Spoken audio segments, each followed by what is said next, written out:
আসসালামু আলাইকুম বন্ধুরা, জান্নাতের প্রধান 7টি দরজা এবং আপনিও কোন দরজা দিয়ে প্রবেশ করবেন আজকের এই ভিডিওতে আপনি অনুভব করবেন আপনার ঈমান ও আমল দিয়ে। তাই ভিডিওটি ধৈর্য ধরে দেখুন এবং নিজে নিজে অনুভব করুন।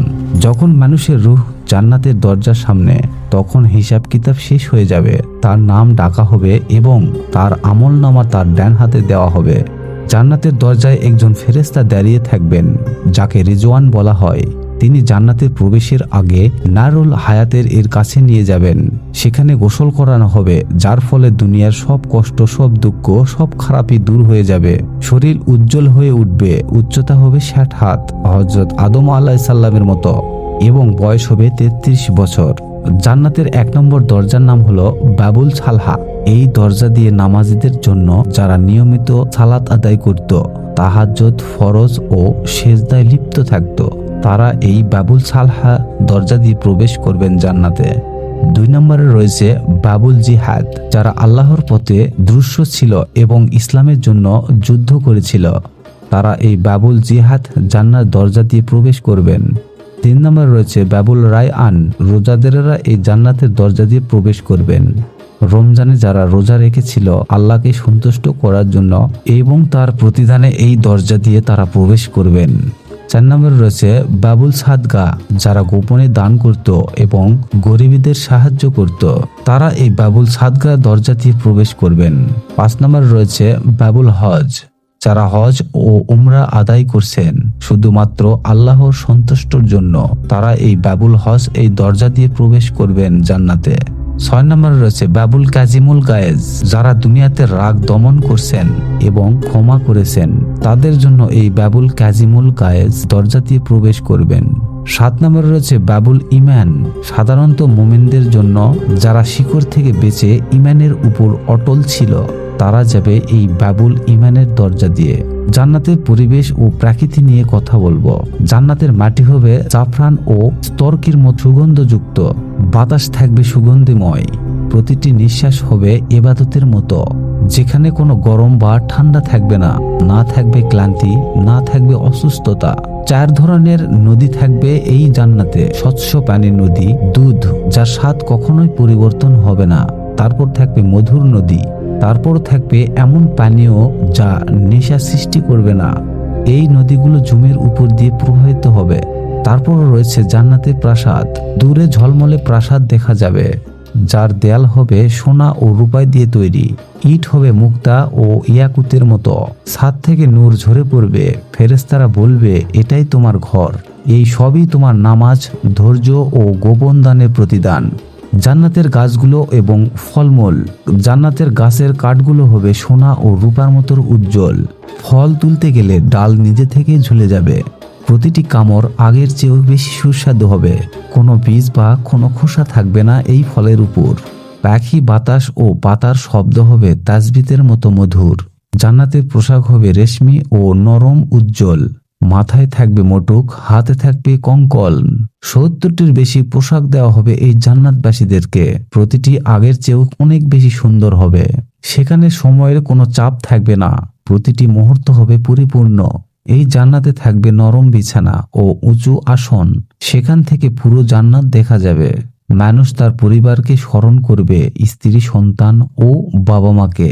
কারো মর্যাদা কম হলে তাকে বাড়িয়ে একত্রিত রাখা হবে। সবার বয়স হবে 33 বছর।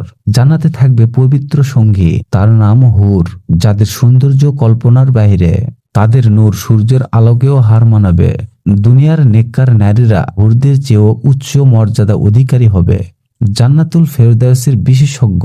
এটি জান্নাতের সর্বোচ্চ স্তর। আল্লাহ আরশের নিচে অবস্থিত। এখানে সূর্যের আলো নেই, কিন্তু আরশের নূর পুরো জান্নাত আলোকিত করবে। এখানে আল্লাহর দিদার সবচেয়ে বড় নিয়ামত। জান্নাতের প্রথম দিন কখনোই শেষ হবে না।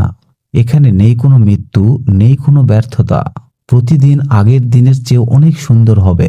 সব সময় শান্তি ও আনন্দ বিরাজ করবে। জান্নাতের খাবার ও নিয়ামত। ইচ্ছামতো সুস্বাদু খাবার পাওয়া যাবে। কোনো রান্না বা কষ্ট করতে হবে না, শুধু চাওয়া আর পাওয়া।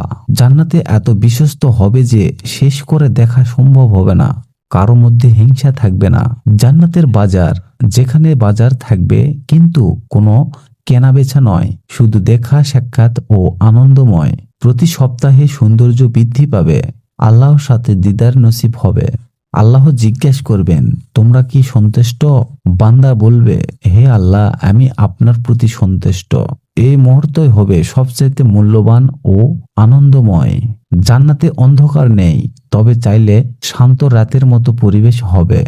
নামাজ, গুনাহ থেকে বাঁচা এবং গোপন দান করা এই পথ জান্নাতের দিকে নিয়ে যায়। জান্নাতের দরজায় একজন ফেরেশতা দাঁড়িয়ে থাকবেন, যাকে রিজওয়ান বলা হয়। তিনি জান্নাতের প্রবেশের আগে নারুল হায়াতের এর কাছে নিয়ে যাবেন। সেখানে গোসল করানো হবে, যার ফলে দুনিয়ার সব কষ্ট, সব দুঃখ, সব খারাপই দূর হয়ে যাবে। শরীর উজ্জ্বল হয়ে উঠবে, উচ্চতা হবে 60 হাত, হযরত আদম আলাইহিস সালামের মতো, এবং বয়স হবে 33 বছর।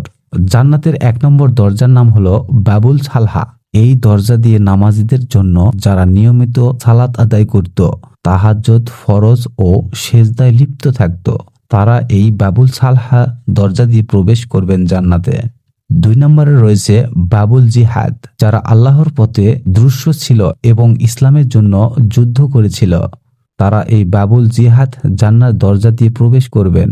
3 নম্বরে রয়েছে বাবুল রায়আন। রোজাদারেরা এই জান্নাতের দরজা দিয়ে প্রবেশ করবেন।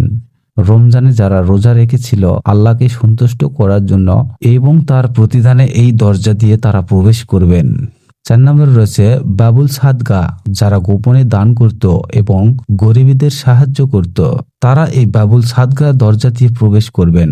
5 নম্বরে রয়েছে বাবুল হজ। যারা হজ ও উমরা আদায় করছেন শুধুমাত্র আল্লাহর সন্তুষ্টর জন্য, তারা এই বাবুল হজ এই দরজা দিয়ে প্রবেশ করবেন জান্নাতে। 6 নম্বরে রয়েছে বাবুল কাজিমুল গায়েজ। যারা দুনিয়াতে রাগ দমন করছেন এবং ক্ষমা করেছেন, তাদের জন্য এই বাবুল কাজিমুল গায়েজ দরজা দিয়ে প্রবেশ করবেন। 7 নম্বরে রয়েছে বাবুল ইমান। সাধারণত মুমিনদের জন্য, যারা শিকড় থেকে বেঁচে ইমানের উপর অটল ছিল, তারা যাবে এই বাবুল ইমানের দরজা দিয়ে। জান্নাতের পরিবেশ ও প্রকৃতি নিয়ে কথা বলবো। জান্নাতের মাটি হবে জাফরান ও স্তরকির মতো সুগন্ধযুক্ত। বাতাস থাকবে সুগন্ধিময়। প্রতিটি নিঃশ্বাস হবে ইবাদতের মতো, যেখানে কোনো গরম বা ঠান্ডা থাকবে না। না থাকবে ক্লান্তি, না থাকবে অসুস্থতা। 4 ধরনের নদী থাকবে এই জান্নাতে। স্বচ্ছ পানির নদী, দুধ যার স্বাদ কখনোই পরিবর্তন হবে না। তারপর থাকবে মধুর নদী। তারপর থাকবে এমন পানীয় যা নেশা সৃষ্টি করবে না। এই নদীগুলো জমির উপর দিয়ে প্রবাহিত হবে। তারপর রয়েছে জান্নাতের প্রাসাদ। দূরে ঝলমলে প্রাসাদ দেখা যাবে, যার দেয়াল হবে সোনা ও রূপায় দিয়ে তৈরি। ইট হবে মুক্তা ও ইয়াকুতের মতো।